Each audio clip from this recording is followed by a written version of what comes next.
നമസ്കാരം, CBN വാർത്തകളിലേക്ക് സ്വാഗതം. ഞാൻ സുഗീഷ്. ആദ്യം പ്രധാന വാർത്തകൾ.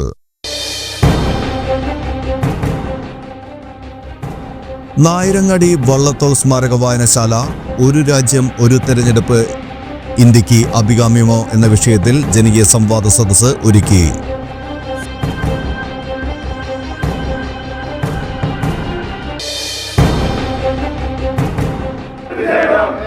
യൂത്ത് കോൺഗ്രസ് ചാലക്കുടി നിയോജകമണ്ഡലം കമ്മിറ്റിയുടെ നേതൃത്വത്തിൽ ചാലക്കുടി താലൂക്ക് സപ്ലൈ ഓഫീസിലേക്ക് പ്രതിഷേധ മാർച്ച് സംഘടിപ്പിച്ചു.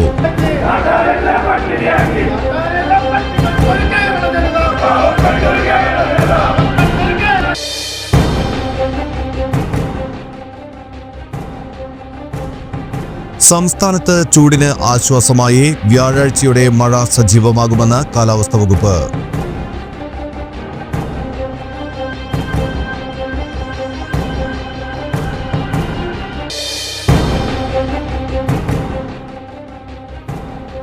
അതിരപ്പള്ളി പഞ്ചായത്തിൽ വിവിധ പ്രദേശങ്ങളിലെ കാട്ടാനയുടെ ആക്രമണത്തിൽ നാശനഷ്ടം സംഭവിച്ച കൃഷിയിടങ്ങൾ CPI നേതാക്കൾ സന്ദർശനം നടത്തി.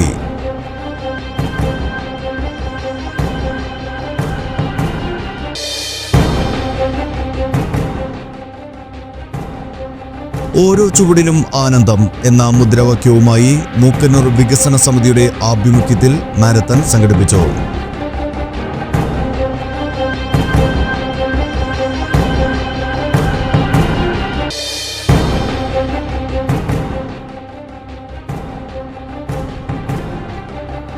Kodakara Sahrudaya college of advanced സ്റ്റഡീസിൽ PG ഡിപ്പാർട്ട്മെന്റ് ഓഫ് കൊമേഴ്സിന്റെ നേതൃത്വത്തിൽ അന്തർദേശീയ സെമിനാർ സംഘടിപ്പിച്ചു.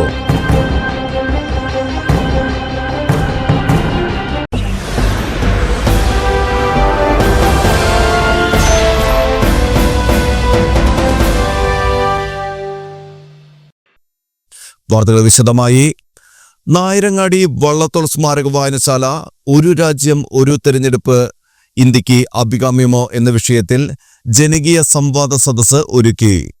Taluk library council president I. Balagopalan master ഉദ്ഘാടനം ചെയ്തു. Programme coordinator doctor CC Babu, advocate B. Gopalakrishnan, advocate Shone Pellissery, advocate NV Vaisakhan, വായനശാല president TA Shaji, secretary Anto Kalleli എന്നിവർ പങ്കെടുത്തു.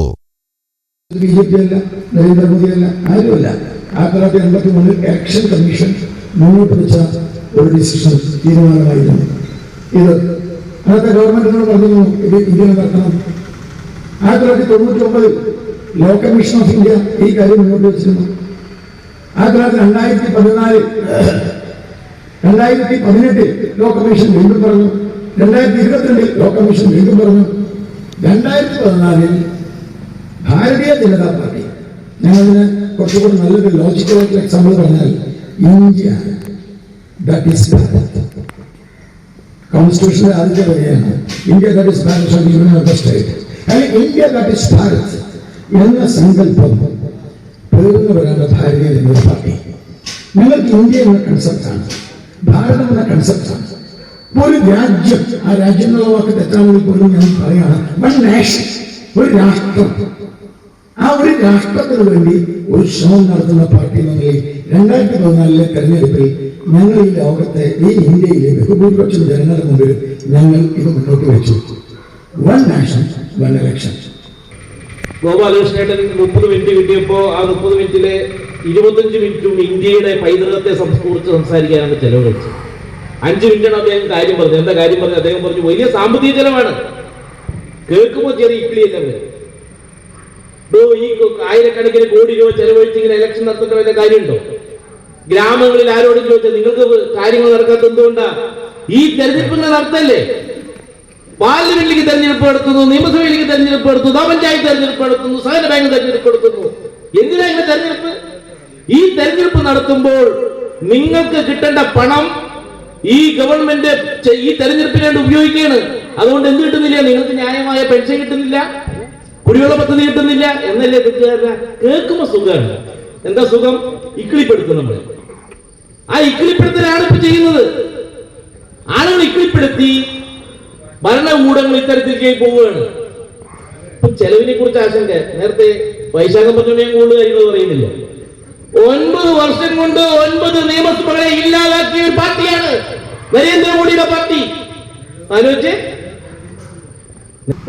തത്വചാര്യനായിരുന്ന ഗോൾവൽക്കർ പറഞ്ഞിട്ടുള്ളത് ഞാൻ പറഞ്ഞ കാര്യം, ഫെഡറൽ ഫോംസ് ഓഫ് ഗവൺമെന്റ്സിനെ ആഴത്തിൽ കുഴിച്ചു മൂടുക എന്നതാണ് ഏറ്റവും ഉചിതമായിട്ടുള്ളത്. ഇനി അദ്ദേഹം തന്നെ പറയുന്ന ഒരു കാര്യമാണ്, നമ്മുടെ രാജ്യത്തിനകത്ത് നിലനിൽക്കുന്ന ഓട്ടോണമസ് ആയിട്ടുള്ള സെമി ഓട്ടോണമസ് ആയിട്ടുള്ള സ്വയംഭരണാധികാരമുള്ളതും അർദ്ധ സ്വയംഭരണാധികാരമുള്ളതുമായ മുഴുവൻ സ്റ്റേറ്റുകളെയും മാറ്റിത്തീർക്കുക. A unitary form of government, ഒരുതരം സ്വേച്ഛാധികാരത്തിലുള്ള ഒരു ഗവൺമെന്റിനെ കണ്ടെടുക്കുക എന്നതാണ് ഏറ്റവും അഭികാമ്യമായിട്ടുള്ളത്. ഇത് ഞാൻ പറഞ്ഞ കാര്യം. നമുക്ക് ഇന്ത്യക്കകത്ത് അതിശക്തമായ സ്വാതന്ത്ര്യാനന്തര കാലഘട്ടത്തിൽ അതിശക്തമായ ഒരു സമരം നടന്നു. ആ സമരം ഉത്തരവാദ ഭരണ പ്രക്ഷോഭമായിരുന്നു. തിരുവിതാംകൂറിനെ കേന്ദ്രീകരിച്ചുകൊണ്ട് നടന്ന സമരം. ആ തിരുവിതാംകൂറിനെ കേന്ദ്രീകരിച്ചുകൊണ്ടുള്ള സമരം നടക്കുമ്പോൾ അതിനാധാരമായത് തിരുവിതാംകൂർ ഇന്ത്യയാകെ സ്വതന്ത്രമായി. പക്ഷെ തിരുവിതാംകൂർ പറഞ്ഞു, ഞങ്ങൾ ഒരു രാജ്യമാണ്, ഞങ്ങൾ ഒരു രാജ്യമായി നിലപാടെടുക്കണം. യൂത്ത് കോൺഗ്രസ് ചാലക്കുടി നിയോജകമണ്ഡലം കമ്മിറ്റിയുടെ നേതൃത്വത്തിൽ ചാലക്കുടി താലൂക്ക് സപ്ലൈ ഓഫീസിലേക്ക് പ്രതിഷേധ മാർച്ച് സംഘടിപ്പിച്ചു. സാധാരണക്കാരുടെ ആശ്രയമായ റേഷൻ കടകളിൽ അരി ഉൾപ്പെടെയുള്ള അവശ്യ സാധനങ്ങളുടെ ലഭ്യതക്കുറവിലും ഭക്ഷ്യമന്ത്രിയുടെ നുണപ്രചാരണങ്ങൾക്കെതിരെയും കേന്ദ്ര സംസ്ഥാന സർക്കാരുകളുടെ പൊതുവിതരണ മേഖലയിലെ ഒത്തുകളിയിലും പ്രതിഷേധിച്ച് യൂത്ത് കോൺഗ്രസ് തൃശൂർ ജില്ലാ ജനറൽ സെക്രട്ടറി ജോഫിൻ ഫ്രാൻസിസ് പ്രതിഷേധ മാർച്ച് ഉദ്ഘാടനം ചെയ്തു. യൂത്ത് കോൺഗ്രസ് ചാലക്കുടി നിയോജകമണ്ഡലം പ്രസിഡന്റ് ലിൻസൺ നടവരമ്പൻ അധ്യക്ഷത വഹിച്ചു. Vice president K Anil Lal, മണ്ഡലം പ്രസിഡന്റുമാരായ അഭിജിത്ത് ശ്രീനിവാസൻ, ജയ്ഫൻ മാനാടൻ, NP പ്രവീൺ, സൂരജ് സുകുമാരൻ, KSU ജില്ലാ സെക്രട്ടറി VR ആനന്ദു, നിയോജകമണ്ഡലം സെക്രട്ടറിമാരായ സിജോ ഇട്ടീര, PS ശ്രീജിത്ത്, നിഖിൽ തങ്കപ്പൻ, അൻസാർ കബീർ, ലിജോ വട്ടേക്കാട്, ആശംസ് P ദയാൽ, ടിനോ കുര്യൻ, സൗരവ് ബിനീഷ് എന്നിവർ പ്രസംഗിച്ചു. ഈ രാജ്യം എങ്ങനെയായിരിക്കണം എന്ന് സ്വപ്നം കണ്ട ഒരു പ്രസ്ഥാനം ഈ രാജ്യത്തിനൊരു പ്രധാനമന്ത്രിയെ നൽകിയപ്പോൾ 1950കളിൽ ഓരോ കുടുംബത്തിന്റെയും അവസ്ഥ കണക്കിലെടുത്ത് റേഷൻ കാർഡുകൾ നൽകി ഈ നാട്ടിലെ ഓരോ സാധാരണക്കാരന്റെയും കലത്തിൽ അരി വേവുന്നുണ്ട് എന്ന് ഉറപ്പുവരുത്തിക്കൊണ്ട് ഈ രാജ്യത്തെ ദാരിദ്ര്യം നിർമ്മാർജ്ജനം ചെയ്യുന്നതിന് വേണ്ടിയുള്ള വലിയ തോതിലുള്ള വിഭാവനങ്ങൾക്കപ്പുറത്ത്, വലിയ പദ്ധതികൾക്കപ്പുറത്താണ് ഈ രാജ്യത്ത് ഒരു റേഷൻ വിതരണ സംവിധാനം ഉണ്ടായത്. ഈ നാട്ടിൽ അവസാനത്തെ പൗരനും പട്ടിണി കിടക്കുന്നില്ല എന്ന് ഉറപ്പിക്കേണ്ട ദീർഘവീക്ഷണമുള്ള നേതാക്കന്മാർ ഈ രാജ്യം ഭരിച്ചതിന്റെ ഭാഗമായാണ് അത്തരത്തിൽ ഈ നാട്ടിലെ ഓരോ മനുഷ്യന്റെയും പട്ടിണി മാറ്റുന്ന തരത്തിലുള്ള ഒരു റേഷൻ സംവിധാനം ഉണ്ടായത്.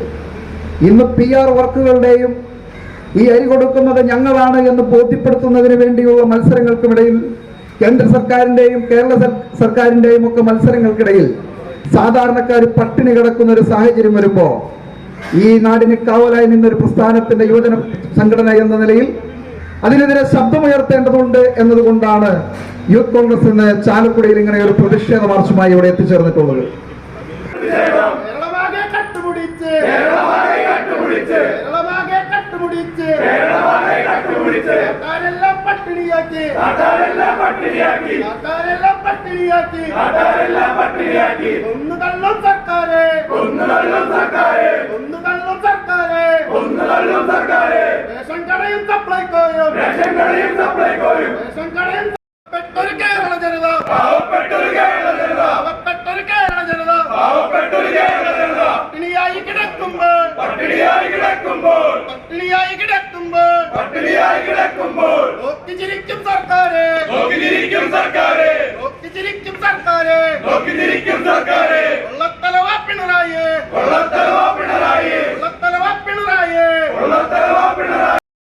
ശുചിത്വ മിഷൻ, പരിയാരം ഗ്രാമപഞ്ചായത്ത് എന്നിവരുടെ സഹകരണത്തോടെ കുറ്റിക്കാട് സെന്റ് സെബാസ്റ്റ്യൻ LP സ്കൂളിൽ ചിത്ര പ്രദർശനം സംഘടിപ്പിച്ചു.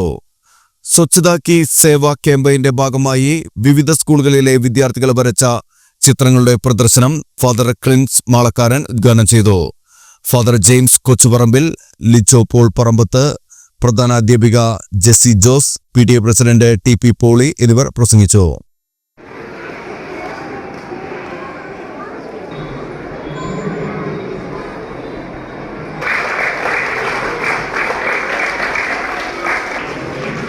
ചെയ്യാൻ പറ്റുന്ന വലിയ വലിയ കാര്യങ്ങളല്ല, ചെറിയ ചെറിയ കാര്യങ്ങളാണ്. പക്ഷെ അത് ചെയ്യുക എന്നുള്ളതാണ് ഏറ്റവും പ്രധാനപ്പെട്ട കാര്യം. നിങ്ങൾ മിഠായി തിന്നുമ്പോൾ അതിന്റെ കവർ എവിടെ ഇടാറ്? മിഠായി തിന്നിട്ട് കവർ എവിടെ ഇടണേ? ഡസ്റ്റ്ബിന്നിലല്ലേ? അങ്ങനെ ചെറിയ കാര്യങ്ങൾ നമ്മൾ ഇന്നേ ചെയ്തു തുടങ്ങിയ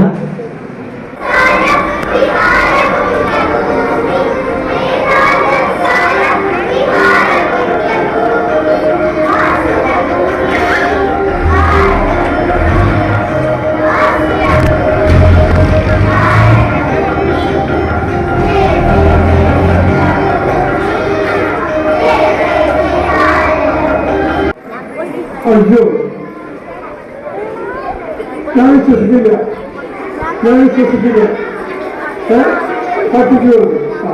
പിന്നെ നിങ്ങൾക്ക് അറിയോ എന്താ ചെയ്യുന്നത്? വീട്ടില് വരുന്ന ഭക്ഷണാവശിഷ്ടങ്ങൾ എന്ത് ചെയ്യുന്നു എന്ന് നിങ്ങൾക്ക് അറിയോ? അത് എത്ര പേർക്കറിയാം? അറിയില്ലാത്തവര് വീട്ടിൽ ചെല്ലുമ്പോൾ കുറച്ച് ചോദിക്കാം. എന്ത് ചോദിക്കാം? നമ്മുടെ വീട്ടില് നമ്മുടെ ഭക്ഷണാവശിഷ്ടങ്ങള് നമ്മൾ എന്താണ് ചെയ്യണമെന്ന് ചോദിക്കാം.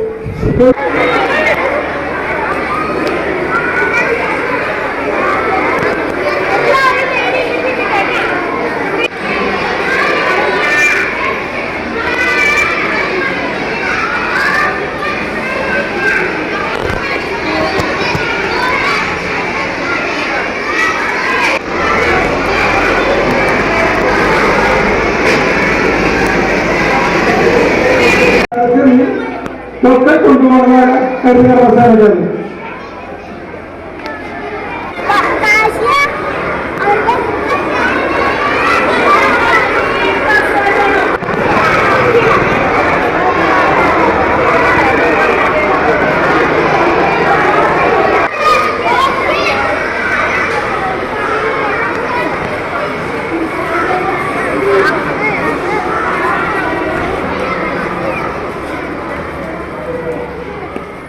അടുത്ത 4 വർഷത്തിനുള്ളിൽ കോവിഡ് പോലെ മറ്റൊരു പകർച്ചവ്യാധി ഉണ്ടാകുമെന്ന പ്രവചനവുമായി മൈക്രോസോഫ്റ്റ് സഹസ്ഥാപകൻ ബിൽ ഗേറ്റ്സ്.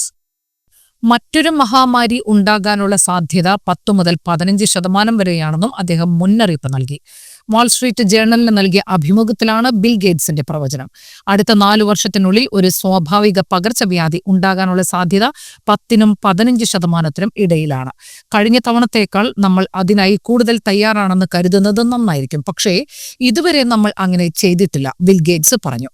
മറ്റൊരു മഹാമാരിയെ നേരിടാൻ നമ്മൾ തയ്യാറെടുപ്പ് നടത്തിയിട്ടില്ല. ആഗോള തയ്യാറെടുപ്പിനെ കുറിച്ച് ചോദിച്ചപ്പോൾ ഗേറ്റ്സ് സംശയമില്ലാതെ പറഞ്ഞു. ലോകമെമ്പാടുമുള്ള ആരോഗ്യ അടിസ്ഥാന സൗകര്യങ്ങളെക്കുറിച്ചുള്ള നിലവിലുള്ള ആശങ്കകളിൽ നിന്നും കോവിഡ് മഹാമാരിയിൽ നിന്ന് പഠിച്ച പാഠങ്ങളിൽ നിന്നുമാണ് അദ്ദേഹത്തിന്റെ വിലയിരുത്തൽ. മഹാമാരിയെ നേരിടാനുള്ള തയ്യാറെടുപ്പുമായി ബന്ധപ്പെട്ട് വർഷങ്ങളായി സ്ഥിരം ശബ്ദമാണ് ബിൽ ഗേറ്റ്സ്. 2015 ലോകം ഒരു മാരകമായ മഹാമാരിയെ നേരിടാൻ തയ്യാറായിട്ടില്ലെന്ന് അദ്ദേഹം മുൻകൂട്ടി മുന്നറിയിപ്പ് നൽകി. ഒരു ടെഡ് ടോക്കിലായിരുന്നു ബിൽ ഗേറ്റ്സിന്റെ പ്രവചനം. കോവിഡ് മഹാമാരി സമയത്ത് ബിൽ ഗേറ്റ്സിന്റെ പ്രവചനം ശരിയായിരുന്നു എന്നാണ് അനുഭവങ്ങൾ തെളിയിച്ചത്. തുടർന്ന് ആഗോള ആരോഗ്യ പരിപാലനത്തിനായുള്ള സമഗ്രമായ ശുപാർശകൾ വാഗ്ദാനം ചെയ്തത് 2022 അദ്ദേഹം അടുത്ത മഹാമാരി എങ്ങനെ തടയാം എന്ന പേരിൽ കൃതി രചിച്ചു.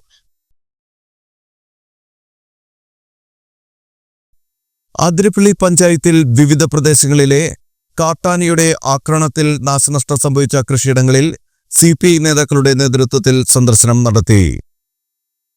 CPI ജില്ലാ secretary KK Valsaraj, P Balachandran MLA, ജില്ലാ panchayat president VS Prince, CPI ജില്ലാ എക്സിക്യൂട്ടീവ് അംഗം T പ്രദീപ് കുമാർ, മണ്ഡലം അസിസ്റ്റന്റ് സെക്രട്ടറി MB ഗംഗാധരൻ, മണ്ഡലം സെക്രട്ടേറിയറ്റ് അംഗം Usha Parameswaran, Athirappilly local secretary KK Santhosh, മണ്ഡലം കമ്മിറ്റി അംഗം ബിജി സദാനന്ദൻ, ലോക്കൽ കമ്മിറ്റി അംഗം KA ജോയ് എന്നിവരടങ്ങിയ സംഘമാണ് കാട്ടാന ആക്രമണം നേരിട്ട സ്ഥലങ്ങളിൽ സന്ദർശനം നടത്തിയത്.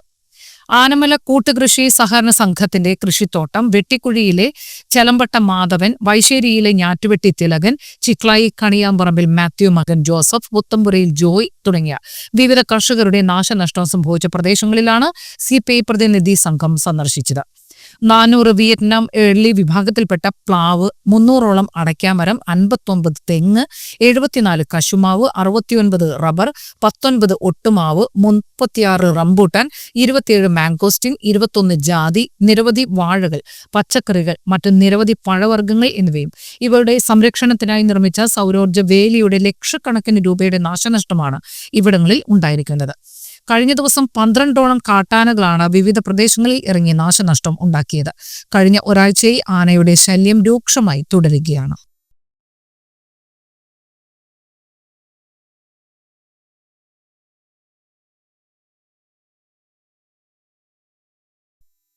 ചാലക്കുടി സെന്റ് മേരീസ് ഫെറോന പള്ളിയിലെ അമ്പുതിരുനാളിനോടനുബന്ധിച്ച് സൗത്ത് ജംഗ്ഷനിൽ ഒരുക്കുന്ന നിലപ്പന്തലിന്റെ കാൽനാട്ടുകർമ്മം വികാരി ഫാദർ വർഗീസ് പാത്താടൻ നിർവഹിച്ചു. മുനിസിപ്പൽ കൗൺസിലർമാരായ ഷിബു വാലപ്പൻ, വിജയ് ജോജി, തിരുനാൾ committee general convener Saibu Malakkaran, Joshy Maliyakkal, KJ Davis, Jomon Emblassery, Mithun Mathew, CA Joju തുടങ്ങിയവർ സംസാരിച്ചു.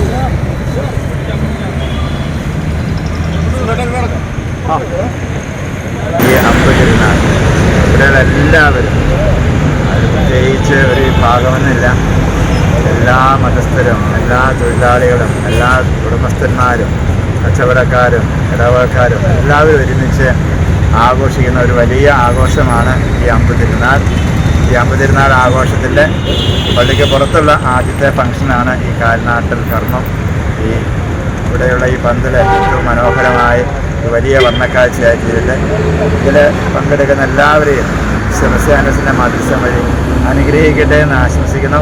നമുക്ക് ഒരുമിച്ച് ഈ തിരുനാൾ ഏറ്റവും ഭംഗിയായി, ആഹ്ലാദപ്രദമായി, സന്തോഷപ്രദമായി, അനുഗ്രഹപ്രദമായി ആഘോഷിക്കാം. പെരുന്നാൾ തുടക്കം കുറിക്കുകയാണ്. ഇന്ന് പെരുന്നാളിൻ്റെ ഭാഗമായിട്ടുള്ള പന്തലിൻ്റെ കാൽനാട്ടകർമ്മം ഇവിടെ നടക്കുകയാണ്. ചാലക്കുടിയെ സംബന്ധിച്ച് ജാതിമത ഭേദമന്യേ ഏവരും പങ്കെടുക്കുന്ന ഏറ്റവും വലിയൊരു പെരുന്നാൾ തന്നെ പറയാം. 25 നമ്മുടെ അമ്പുതിരുനാള് തീർച്ചയായിട്ടും വളരെ മനോഹരമായും ഏറെ സന്തോഷപ്രദമായും നമുക്ക് നടത്താനുള്ള വലിയ ഒരുക്കങ്ങളാണ് പള്ളിയിലും. എല്ലാവരും ഒറ്റക്കെട്ടായി തിരുനാൾ മനോഹരമാക്കാൻ നിങ്ങളുടെ വിനീതമായി അപേക്ഷിക്കുന്നു.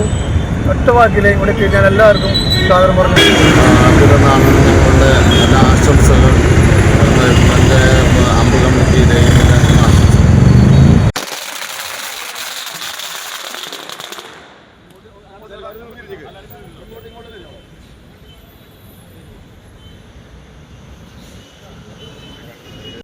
ചാലക്കുടി കൂടപ്പുഴ കാട്ടുപറമ്പിൽ മുത്തപ്പൻകാവ് ഭഗവതി ക്ഷേത്രത്തിൽ താലപ്പൊലിയോടനുബന്ധിച്ച് പൊങ്കാല വഴിപാട് നടത്തി. നിരവധി വീട്ടമ്മമാർ പൊങ്കാല സമർപ്പണത്തിൽ പങ്കെടുത്തു. മേൽശാന്തി സുധീർ ശാന്തികൾ കാർമ്മികത്വം വഹിച്ചു. ക്ഷേത്രം president KA Gopi, secretary KV Santhosh തുടങ്ങിയവർ നേതൃത്വം വഹിച്ചു. ചൊവ്വാഴ്ചയാണ് താലപ്പൊലി.